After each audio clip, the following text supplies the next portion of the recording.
Assalamualaikum warahmatullahi wabarakatuh. Perkenalkan, kami dari perwakilan kelompok 2 Pembangunan Pertanian Universitas Tribhuwana Tunggadewi ingin mempresentasikan hasil kerja kami. Sebelumnya, kami ingin memperkenalkan nama-nama kelompok yang ada di kelompok 2. Yang pertama, ada Dewi Maswiroh, nomor induk mahasiswa 20203101. Yang kedua ada Indah Sulastri, nomor induk mahasiswa 2020310014. Yang ketiga ada Marcelina Fitri, nomor induk mahasiswa 2020310034. Yang keempat ada Romualdus Heridius, nomor induk mahasiswa 2020310010. Yang kelima ada Franz Ronaldo, nomor induk mahasiswa 2020310027. Yang keenam ada Febianus Jahadin, nomor induk mahasiswa 2020310027. Yang ketujuh ada Tiofani Akvila Kurniawan, nomor induk mahasiswa 2020310005. Terima kasih. Assalamualaikum warahmatullahi wabarakatuh. Materi yang akan kami presentasikan adalah pembangunan pertanian setelah Perang Dunia Kedua. Untuk materi yang pertama akan dibawakan oleh saya sendiri.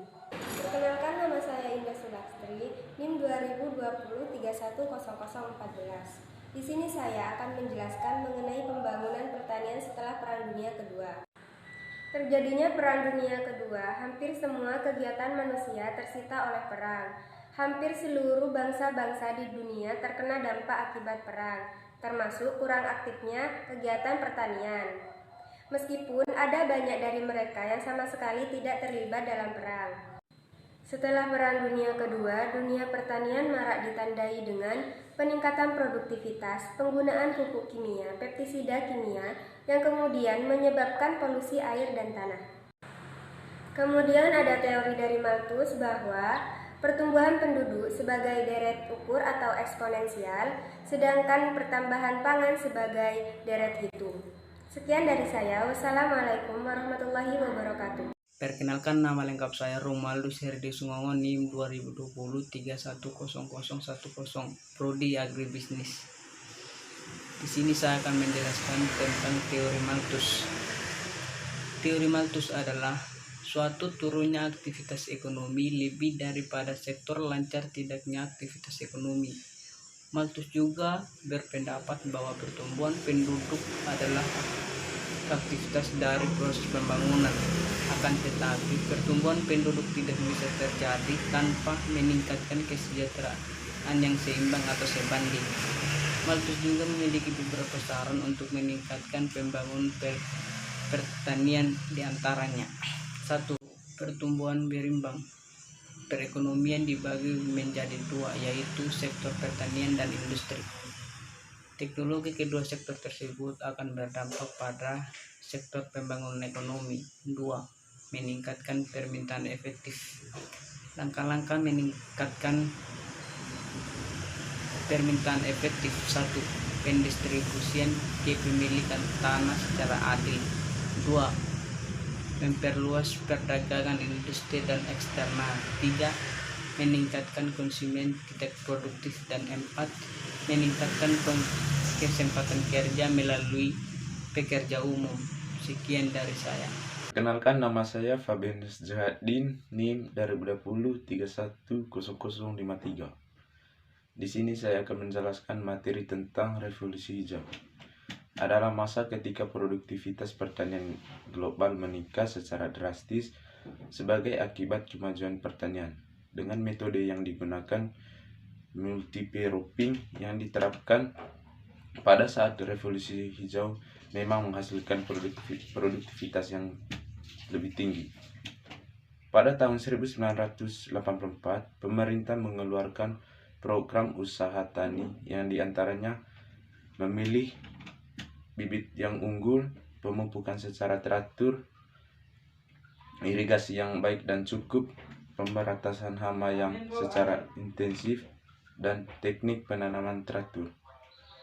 Yang kedua, dampak dari revolusi hijau. Yang pertama, dampak positif. Pendapatan petani meningkat karena penggunaan teknologi modern, pengetahuan masyarakat tentang pertanian meningkat. Yang kedua, dampak negatif. berpengaruh pada lingkungan masyarakat. Yang kedua, terjadinya polusi dan erosi. Yang ketiga, pencemaran tanah dan air di sekitar ladang atau sawah. Yang keempat, kesempatan kerja di desa berkurang karena perubahan sistem tani menjadi sistem upah. Terima kasih. Baik, perkenalkan, nama saya Frans Ronaldo, NIM 20203100027. Di sini saya akan menjelaskan tentang GMO dan GMF. GMO merupakan singkatan dari Genetically Modified Organism atau organisme hasil rekayasa genetika, yakni organisme hidup yang bahan genetiknya telah dimanipulasi secara artifisial di laboratorium melalui rekayasa genetika. Penelitian tentang GMO ini sudah dilakukan sejak tahun 1950-an. GMO merupakan kombinasi gen tumbuhan, hewan, bakteri, dan virus yang tidak terjadi di alam, diciptakan atau melalui metode penyamaran silang tradisional. Tujuan dari GMO adalah agar memperoleh banyak produk yang terbaik, ukurannya seragam dan dapat diproduksi dalam jumlah yang banyak. Dalam GMO ada istilah transgenik, yaitu penyisihan gen-gen buruk. Bagi sekelompok manusia yang tidak menyetujui GMO ini, tentunya menimbulkan kontroversi bahwa GMO itu tidak aman. Beberapa bukti yang berkembang menghubungkan GMO dengan masalah kesehatan, kerusakan lingkungan, dan pelanggaran hak petani dan konsumen. Lebih dari 60% negara di seluruh dunia termasuk Australia, Jepang, dan semua negara di Uni Eropa memerlukan label bila menjual produk dengan proses GMO. Keamanan produk menggunakan proses GMO belum diketahui karena tidak adanya studi pemberian makanan hasil GMO dalam jangka panjang yang dapat dipercaya bahwa penelitiannya independen. Salah satu tujuan hasil organisme yang dimodifikasi secara genetik adalah agar hasil pertanian meningkat. Meskipun dilarang di beberapa negara, jadi teknologi GMO ini masih berkaitan dengan revolusi hijau. Di Indonesia, pemerintah belum memutuskan apakah GMO ini bisa diterapkan atau tidak karena kondisi kedaulatan pangan yang belum tercapai. Baik, yang selanjutnya adalah GMF atau Genetically Modified Food. Merupakan makanan-makanan yang dibuat dari bahan pangan GMO. Sebagian besar makanan kemasan dari bahan-bahan yang berasal dari jagung, kedelai, minyak canola, dan bit gula, dan sebagian besar tanaman yang tumbuh di Amerika Utara telah dimodifikasi secara genetik. Produk peternakan seperti telur, susu, daging, madu, dan makanan laut pun pada akhirnya berisiko mengandung bahan GMO. Karena ternak dan aquakultur diberi pakan dari pangan GMO. Selain itu, olahan seperti sirup jagung, protein nabati, terhidrolisis, tetes tebu, sukrosa, protein nabati, bertekstur terasa, produk ragi, vitamin, mikroba dan enzim, minyak dan lemak, protein dan pemanis merupakan produk terkontaminasi GMO. Lebih dari 80% dari tanaman hasil rekayasa genetika yang tumbuh ditanam di seluruh dunia telah direkayasa untuk toleransi berherbisida. Akibatnya, penggunaan herbisida beracun seperti Roundup telah meningkat 15 kali lipat sejak GMO diperkenalkan pertama kali. Terima kasih. Perkenalkan, saya atas nama Marcelina Fitri, NIM 2020310034. Di sini saya akan menjelaskan materi tentang kultur jaringan. Kultur jaringan tanaman adalah kumpulan teknik yang digunakan untuk memelihara atau menumbuhkan sel tumbuhan di bawah kondisi steril pada media kultur. Kultur jaringan memungkinkan sel tumbuhan memiliki kemampuan untuk menumbuhkan keseluruhan tanaman, totipotensi, sel tunggal, sel tumbuhan tanpa dinding sel, protoplas, potongan daun, batang atau akar, seringkali bisa digunakan untuk menghasilkan tanaman baru pada media kultur melalui nutrisi dan hormon tanaman yang dibutuhkan. Teknik kultur jaringan. Pada teknik kultur jaringan dikembangkan dengan beberapa metode. Metode yang pertama yaitu meristem kultur, yang kedua polen kultur atau underkultur, yang ketiga protoplas kultur, yang keempat kloroplas kultur, yang kelima somatikos, bilangan protoplas atau fusi protoplas. Tahapan proses kultur jaringan. Pembuatan media. Medianya bukan koran begitu saja. Media yang biasa digunakan untuk kultur jaringan adalah garam, vitamin, mineral, dan hormon. Terkadang yang dibutuhkan juga bahan-bahan seperti gula, arang, dan agar, dan beberapa jenis bahan organik lainnya. Inisiasi adalah pengambilan eksplan dari salah satu bagian tumbuhan yang mau dikembangkan.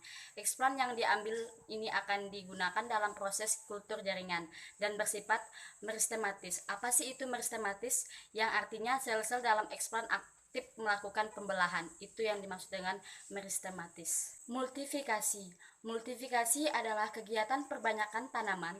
Cara melakukan multifikasi ini adalah dengan cara menanam eksplan pada media yang telah dibuat sebelum untuk mencegah kontaminasi mikroorganisme. Pengakaran. Pada fase ini akan ada pertumbuhan akar yang dialami eksplan. Jika ini sudah berlangsung, tandanya proses kultur jaringannya ini mulai berjalan dengan baik. Setelah itu, eksplan akan berkembang menjadi plantlet atau tanaman kecil yang di dalam botol. Tahapan terakhir dalam proses kultur jaringan namanya aklimatisasi. Aklimatisasi merupakan proses penyesuaian diri planet pada lingkungan tempat tumbuhnya. Aklimatisasi dilakukan dengan cara memindahkan planet dari tabung ke lingkungan tubuh baru sebelum itu ditanam di dalam tanah. Itu yang dimaksud dengan aklimatisasi. Contoh tanaman kultur jaringan, yang pertama ada anggrek, yang kedua ada pisang, yang ketiga ada kelapa sawit, yang keempat kecambahnya bunga hias, yang kelima tebu. Manfaat teknik kultur jaringan, yang pertama, untuk dapat menghasilkan tanaman yang baru dalam jumlah yang sangat besar, dalam waktu singkat, dapat memiliki sifat kualitas sama dengan induknya. Manfaat yang kedua itu, mendapatkan tanaman yang bebas terhadap dari jenis virus dan segala penyakit yang menyerang. Manfaat yang ketiga, bisa menciptakan varietas yang baru yakni dengan cara menggabungkan plasma dari sel-sel yang berbeda dalam satu spesies, kemudian menumbuhkannya melalui kultur jaringan tersebut. Keunggulan dari teknik kultur jaringan, yang pertama, pengadaan bibit tidak tergantung musim. Yang kedua, bibit dapat diproduksi dalam jumlah banyak dalam waktu yang relatif lebih cepat. Yang ketiga, bibit yang dihasilkan seragam. Yang keempat, bibit yang dihasilkan bebas dari penyakit. Yang kelima, biaya pengangkutan bibit relatif lebih murah dan mudah. Baik, hanya itu presentasi materi dari kultur jaringan. Selanjutnya dilanjutkan oleh teman saya. Perkenalkan, nama saya Tiofani Akvila Kurniawan, NIM 2020310005 dari Prodi Agribisnis. Di sini saya akan menjelaskan tentang pertanian organik. Pertanian organik adalah sistem budidaya tanaman dengan menggunakan bahan-bahan organik tanpa menggunakan pupuk kimia buatan. Beberapa tanaman di Indonesia yang berpotensi untuk dikembangkan dengan teknik budidaya tanaman adalah contohnya tanaman padi. Tanaman hortikultura yang meliputi buah-buahan, bunga, dan tanaman obat. Contohnya selada, brokoli, kobis, dan tanaman sayuran lainnya. Tanaman perkebunan yang meliputi kopi, teh, kelapa sawit, dan tanaman lainnya. Demikian yang dapat saya jelaskan. Kurang lebihnya saya mohon maaf. Saya ucapkan terima kasih. Untuk kesimpulan dari paparan teman-teman saya tadi bahwasanya setelah Perang Dunia II, manusia kembali lagi melakukan aktivitasnya, manusia merasa merdeka dan manusia merasa bebas akan setelah perang tersebut. Kemudian dari situ manusia kembali lagi seperti aktivitas normalnya sebelum perang. Terus habis itu untuk perekonomiannya kembali lagi pulih karena di situ manusia mengalami puncak kenaikan manusia, puncak jumlah manusianya mengalami kenaikan. Nah, di situ juga berpengaruh pada tingkat perekonomian, berpengaruh pada tingkat pertanian, khususnya pada waktu saat perang itu. Kemudian manusia pada saat itu sebagian besar melakukan di dunia pertanian karena lahan-lahan sekitar yang bisa mereka manfaatkan untuk kelangsungan hidup mereka. Pada saat perang, populasi manusia mengalami kepuncakan yang pada saat itu terdapat julukan yaitu baby booming. Nah, di dalam kepuncakan manusia pada saat setelah Perang Dunia II ada 5 teori pada saat itu untuk dikhususkan kepada mata pencaharian sebagai seorang petani. Yang pertama ada teori Malthus yang waktu itu sudah disepakati bersama. Terus yang kedua juga ada revolusi hijau. Nah, revolusi hijau ini semacam apa? Misalnya kalau sekarang kita lihat hutan Kalimantan, keanekaragaman di hutan Kalimantan tersebut sudah mengalami penurunan yang sangat drastis ya, karena di sana kebanyakan hutannya dimanfaatkan oleh penduduk sekitar, terus habis itu diambil sumber dayanya, kemudian tidak dilakukan reboisasi. Nah, itu termasuk dampak negatif dari beberapa teori tersebut. Yang ketiga ada GMO dan GMF, ini juga memiliki dampak negatif yang sangat besar. Terus kemudian ada kultur jaringan. Terus yang terakhir juga ada petani organik. Kalau petani organik ini sekarang masih diperlukan karena misalnya untuk pupuk organik sendiri itu bisa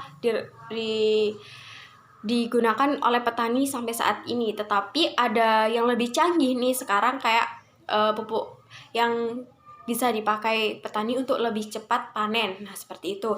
Dari beberapa teori di atas, petani pada saat itu masih melakukan meminimalisir agar tidak selalu menggunakan teknik tersebut atau tidak selalu menggunakan teori tersebut. Kemudian karena memiliki dampak yang berbahaya ya, cukup panjang bahayanya, maka dari itu untuk Perang Dunia II atau pertanian setelah Perang Dunia II kondisinya kembali lagi pulih seperti biasanya.